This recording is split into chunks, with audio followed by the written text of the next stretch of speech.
Tenía 27 años cuando bajé del autobús en Tijuana, cargando a mi hijo en un brazo y una maleta que apenas cerraba en el otro. Mi esposo se había ido hacía 6 meses, un descuido con un montacargas, un turno incompleto en la fábrica, y de pronto me convertí en viuda sin un plan de vida y con un niño de 5 años llamado Diego, que se parecía tanto a su padre que no me dejaba dormir por las noches. No hubo comité de bienvenida, solo una habitación alquilada en una casa con otras 4 mujeres, la mayoría de las cuales no se hablaban entre sí. Durante el día limpiaba casas en Polanco, mansiones tan grandes que me perdía buscando el segundo baño. Por las noches, lavaba platos en un restaurante peruano cerca de la avenida Insurgentes. De madrugada, fregaba alfombras de oficinas hasta que mis nudillos sangraban. Apenas veía a Diego, pero cada día guardaba un peso en una caja de lata bajo el colchón y le susurraba una promesa mientras dormía un día: esta no será nuestra vida. Nunca me volví a casar. No porque no me lo pidieran, varios lo hicieron casi siempre, hombres que veían mi silencio como dulzura o mi ética de trabajo como devoción. Pero tomé una decisión desde el principio: el amor no iba a criar a mi hijo, el propósito sí. Escuchaba cuando las mujeres para las que trabajaba olvidaban que estaba en la habitación. Aprendí que el dinero de verdad no se guarda en cuentas de ahorros, se mueve en propiedades y en el momento justo del mercado. Hice preguntas discretas, a veces fingiendo no entender para que siguieran hablando. Aprendí la diferencia entre patrimonio y deuda antes de que pudiera pronunciarlas en español perfecto. 4 años después había ahorrado $22,000. Lo usé para comprar un motel de carretera en Ensenada de esos, con luces parpadeantes y cortinas con moho. Nadie confiaba en él. Pero yo lo limpié con cloro hasta el último rincón, pinté cada puerta, reemplacé cada grifo oxidado y lo abrí como Casa Esperanza. Nuestra primera clienta fue una pareja de Guadalajara que se quedó porque todo lo demás estaba reservado. Dejaron una reseña de 5 estrellas. Los huéspedes llegaron de a poco y luego en tropel. Desde ese motel crecí. Reinvertí todo, nunca compré zapatos nuevos, nunca tomé vacaciones. Para cuando Diego entró a la secundaria tenía 3 propiedades. Para cuando se graduó de la universidad tenía 5. Todas pequeñas, todas rentables, todas manejadas por mujeres como yo, madres inmigrantes luchadoras de turnos nocturnos. La gente me llamó un ejemplo de éxito. No veían los callos en mis manos. No veían las revisiones de cuentas a las 3 de la mañana, las noches que dormí en almacenes cuando las reservaciones estaban al tope. Pero Diego sí lo veía. O al menos eso creía. Solía decir: algún día lo manejaremos juntos, mamá. Y me aferré a esa frase como si fuera un evangelio. Construí mi mundo alrededor de ella, alrededor de él. Cuando volvió de la universidad, pensé que por fin había llegado el momento. Diego siempre tuvo algo en los ojos que no reconocía en otros niños: una calma, un hambre, como si entendiera que el mundo no le debía nada y que tendría que ganarse cada centímetro. Leía desde pequeño, hacía preguntas que no siempre sabía responder y memorizaba libros enteros en una sola noche. Sus maestros lo llamaban talentoso. Yo lo llamaba mío. Cuando entró a la secundaria, ya había decidido que sería ingeniero. No de los que construyen puentes, aclaró una noche mientras comíamos arroz con frijoles en la oficina del motel. De los que construyen sistemas, sistemas de negocios. No sabía qué significaba eso, pero sonaba grande. Más grande que cualquier cosa que yo pudiera enseñarle. Se graduó como el mejor de su clase. Usé el mismo vestido negro que llevaba a todos los eventos importantes y me senté en primera fila conteniendo lágrimas mientras dabas un discurso que hizo que desconocidos aplaudieran como si lo conocieran de toda la vida. Mi madre construyó un negocio de la nada, dijo. Me dio todo sin pedir nada a cambio. Este diploma también es suyo. No recuerdo mucho después de eso, solo el latido de mi propio corazón. Diego recibió una beca completa para la Universidad de Guadalajara, un lugar del que nunca había oído, pero que todos parecían conocer. El resto de los gastos, los vuelos, el alojamiento fuera del campus, los libros que costaban más que el alquiler de un mes, los cubrí sin hacer ruido.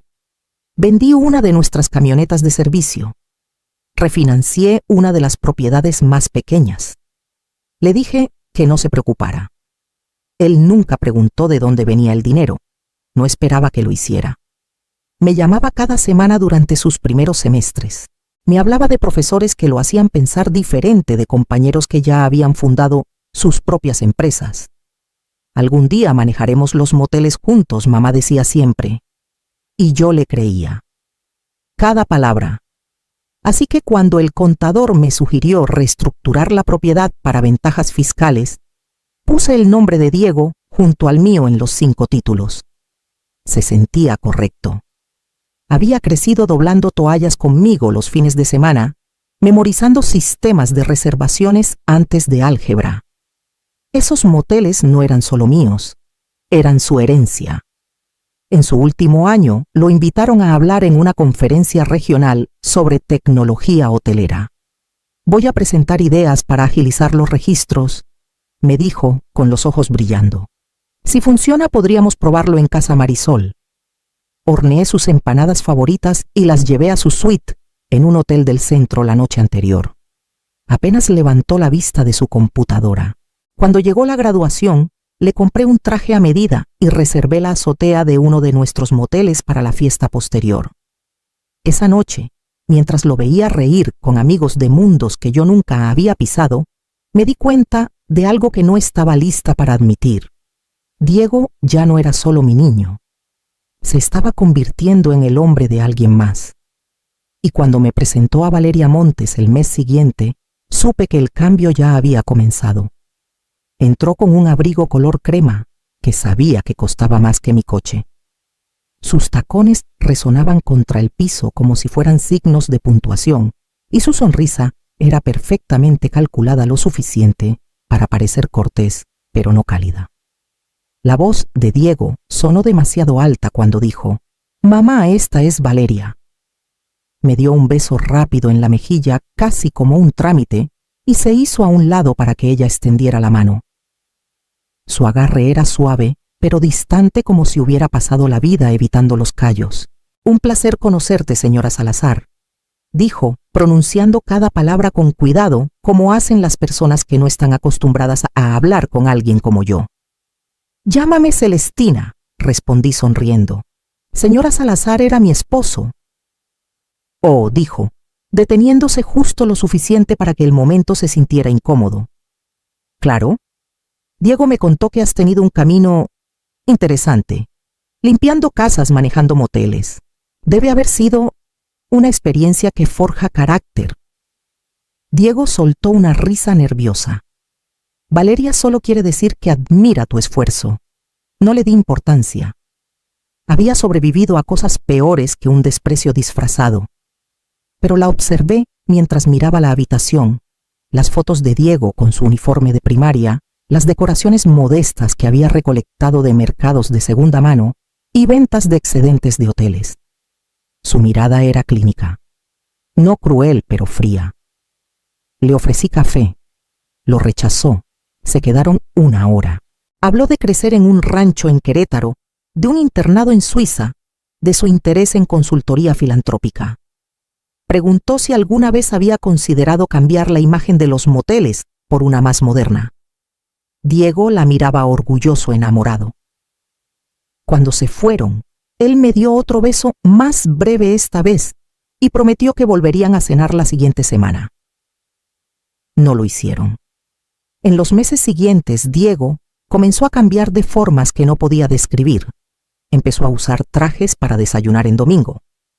Corrigió mi pronunciación de etiquetas de vino francés. Cuando le pedí que pasara por Casa Esperanza para revisar un plan de remodelación, dijo que estaba muy ocupado. «Valeria y yo tenemos un fin de semana en Valle de Guadalupe», dijo casi como disculpándose, «pero revisaré el reporte después». Ella vino una vez más. Trajo una botella de algo que no podía pronunciar y no la abrió.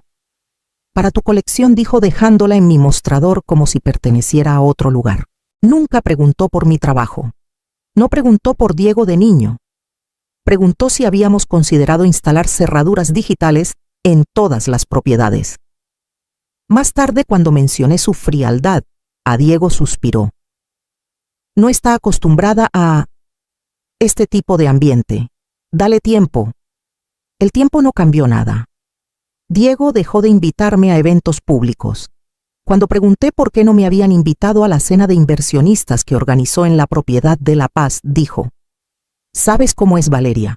Se pone incómoda cuando hay demasiada gente que no conoce. Demasiada gente. Ahora yo era demasiada gente. Empezó a referirse a los moteles como activos más que como hogares. Insistió en cambios que no entendía. Hay que evolucionar, mamá. Construiste algo hermoso, pero el mercado ahora es diferente. Me encontré asintiendo en reuniones tomando notas en las que no creía. Ya no pedía manejar las cosas juntos. Me pedía que me apartara. La última vez que vino Valeria, entró directo a la cocina y le dijo a una de mis cocineras que el emplatado estaba mal. No me miró al decirlo. Diego no dijo nada. Y cuando anunciaron su compromiso esa noche ya sabía qué tipo de boda sería. La boda estaba programada para finales de primavera en La Estrella, el más lujoso de mis moteles. Me tomó 10 años y un ejército de contratistas transformar ese cascarón roto en la joya de mi corona. Pisos de mármol, candelabros de cristal. Una terraza con vista a la bahía fue donde organicé mi primera gala importante, donde Diego dio su discurso de pasantía a los 18 y donde siempre imaginé verlo casarse. Me imaginaba en primera fila, con un vestido azul marino tomando su brazo, mientras caminaba al altar escuchando a alguien susurrar: esa es su madre. Ella construyó todo esto. 2 semanas antes de la ceremonia, Valeria llamó para revisar logística. Fue amable de esa manera que hace que te duelan los dientes. Educada, pulida, indiferente. Celestina quería preguntarte si estarías dispuesta a ayudar a coordinar al personal el día de la boda. Dijo con un tono ligero, como si hablara del menú. Solo para asegurarte de que todo fluya bien. Nadie conoce el lugar como tú. Parpadeé. ¿Quieres que supervise a mis propios empleados en mi motel? Durante la boda de mi hijo rió como si hubiera hecho un chiste. Significaría muchísimo para nosotros. Es solo que algunos de nuestros invitados donadores, colegas de la firma de mi padre, están acostumbrados a cierto nivel de coordinación. Y tú eres tan buena con los detalles. Le dije que lo pensaría, aunque ya sabía que no diría que sí. Pero cuando se lo mencioné a Diego, esa noche no dudó. Valeria solo está nerviosa, dijo. ¿Sabes cómo es? Sé cómo me trata. Suspiró. Mamá, este es nuestro día. Puedes no hacerlo más difícil de lo que ya es. La mañana de la boda, llegué temprano con mi vestido hecho a medida de seda, con cintura ajustada y escote discreto. Me peiné, me maquillé con sutileza, pero con elegancia. Quería parecer alguien que pertenecía. Revisé el catering, las flores, la iluminación. Todo brillaba. Cada mantel estaba planchado, cada plato alineado. Me quedé en el pasillo fuera de la suite nupcial esperando ver a mi hijo. Mónica, la coordinadora de la boda, se acercó. Señora Salazar, dijo con una tabla en la mano. Valentina, quiero decir Valeria, pidió que supervises el servicio durante la ceremonia. Solo quiere asegurarse de que el tiempo sea exacto. Sentí un nudo en el estómago. ¿Quiere que me pierda la ceremonia? Es solo por el ritmo, dijo. Dijo que es la mejor manera en que puedes ayudar. Miré a Diego cuando salió de la suite de los padrinos ajustándose la corbata. Sus ojos se encontraron con los míos por un segundo antes de desviarse. ¿De verdad vas a dejar que haga esto?, le pregunté. Parecía cansado. Algunos de su familia no entienden nuestro pasado. Es más fácil así. Por favor, mamá. Es algo pequeño. Asentí lentamente. Algo pequeño. Fui a la cocina, me puse un delantal sobre el vestido y comencé a dirigir bandejas. Cuando la música empezó, me quedé junto a la ventana de servicio y escuché a mi hijo casarse con una mujer que no podía mirarme a los ojos. durante la hora del cóctel, llevé canapés entre la multitud. Una mujer me llamó con un movimiento de la mano y dijo que su copa de vino estaba vacía. Un hombre en smoking chasqueó los dedos cuando quiso más camarones. Un invitado me entregó una servilleta y me pidió que limpiara un derrame. Nadie me reconoció. O peor lo hicieron y fingieron que no. Era invisible. Igual que cuando limpiaba casas sin nombres en los buzones. Pero esta vez era mi motel. Mi piso. Mi hijo. Cuando Diego finalmente me encontró en la sala de preparación, estaba enjuagando copas. Tocó mi hombro suavemente. ¿Estás bien? Me giré hacia él con las manos húmedas, los ojos secos. Claro, dije. Todo está saliendo perfecto. Intentó decir algo más, pero yo ya me estaba yendo. No había nada más que explicar. Esa noche me quedé mucho después de que los invitados se fueron. Me quité el delantal, lo doblé cuidadosamente y me senté sola en mi oficina con las luces apagadas. Pensé en cada turno, cada peso, cada comida olvidada. Y luego tomé el teléfono y llamé a Arturo Méndez. No dormí esa noche. Me senté en la misma silla de cuero, donde Diego se acurrucaba de niño mientras conciliaba los libros, donde dibujaba logotipos de moteles con crayones en papel de borrador, donde soñábamos en voz alta sobre nuestro futuro. Pero en algún momento ese sueño dejó de pertenecernos a los dos. Miré la foto enmarcada de nosotros en el día de apertura de Casa Marisol. Él tenía 16 años sosteniendo las tijeras ceremoniales sonriendo. Yo estaba detrás con las manos en sus hombros anclándolo. O eso creía. A las 6:03 de la mañana llamé a Arturo. Celestina respondió con voz somnolienta pero alerta. «¿Todo está bien?», no dije. «Pero lo estará». «¿Podemos vernos esta mañana?», carraspeó. «Claro, a las 8, en mi oficina». Para cuando llegué ya estaba segura. Arturo no preguntó por qué parecía que no había dormido. Había sido mi abogado durante 17 años desde la compra de mi primer motel, cada expansión, cada disputa de zonificación, cada préstamo silencioso que firmé por Diego. Se sentó frente a mí en su oficina llena de libros y abrió una libreta. «Dime», dijo.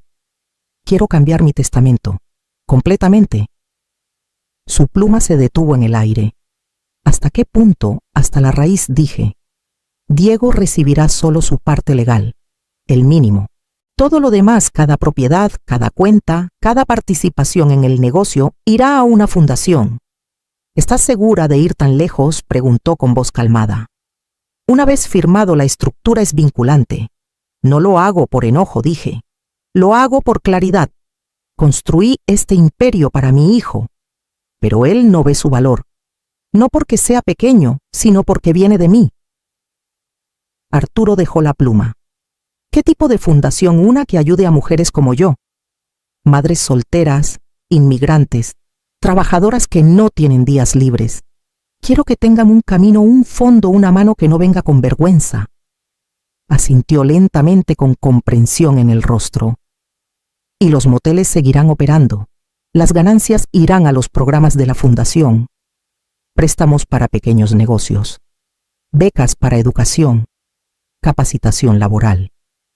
Quiero un consejo liderado por mujeres que han construido algo de la nada. Pasamos horas redactando.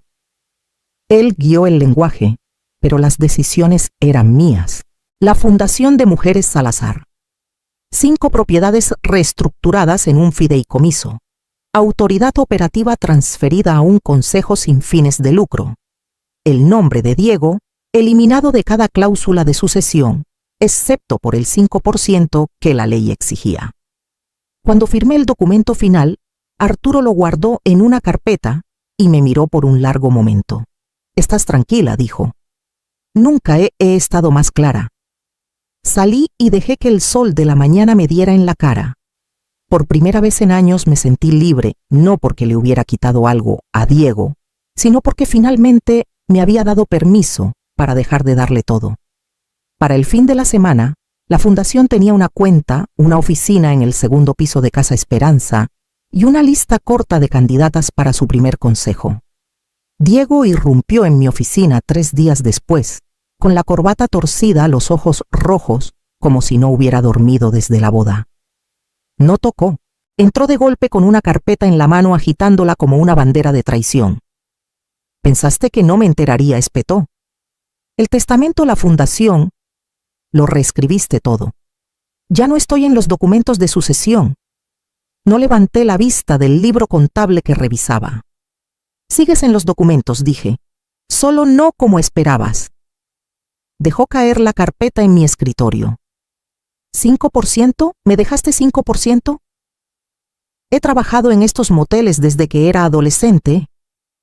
Cerré el libro y lo miré a los ojos. «Y yo trabajé en casas de otros antes de eso. Fregué baños para comprar tus libros de texto. ¿Crees que el 5% es un insulto? ¿Es un regalo?». «Soy tu hijo», dijo con la voz quebrada. «No puedes hacer esto». «Y yo fui tu madre», dije con calma. «El día que dejaron que me mandaran a la cocina en mi propio motel, el día que me viste servir tragos mientras estabas sonriendo bajo candelabros, que yo pagué ese día, dejaste de ser mi hijo en algo más que el nombre». Se estremeció, pero no habló. «Dejaste que me borraran», continué. «Y ahora vienes a reclamar lo que te quedaste callado mientras lo irrespetaban». Se pasó una mano por el cabello, con el orgullo desmoronándose. «Valeria insistió en eso. No quería que estuvieras en la cocina, solo no quería pelear. Pensé que era más fácil».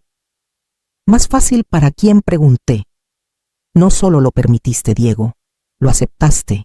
Y ahora estás aquí pidiendo, ¿qué? Perdón, acceso». Se dejó caer en la silla frente a mí de pronto pequeño. Pensé que todo era para mí. No dije. Todo era para el niño que creía en mí, el que decía que lo manejaríamos juntos. No sé a dónde se fue. Miró al suelo. Me levanté. El respeto no se hereda, Diego, se demuestra.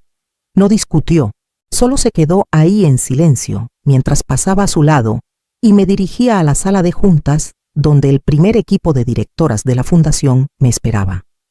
6 meses después, me senté a la cabeza de una mesa que alguna vez imaginé que Diego heredaría. En cambio, pertenecía a mujeres que me recordaban a quien solía ser cansadas, decididas, subestimadas. Hablaban con convicción nerviosa, presentando sus negocios como si fueran salvavidas. Una panadería que operaba desde un garaje, un servicio de limpieza creado por 2 hermanas, una camioneta de costura móvil. Una mujer, Marisol, se detuvo a mitad de una frase y se cubrió el rostro con las manos. «Nunca nadie ha creído en mí antes», susurró. Me acerqué por encima de la mesa y toqué su muñeca. «No necesitas que todos lo hagan. Solo una persona que entienda lo que cuesta seguir adelante». Esa tarde una solicitud de empleo llegó a mi escritorio. El nombre de Diego en la parte superior, su currículum impecable, su carta de presentación disculpándose pero mesurada pedía un puesto en el equipo de operaciones de la fundación.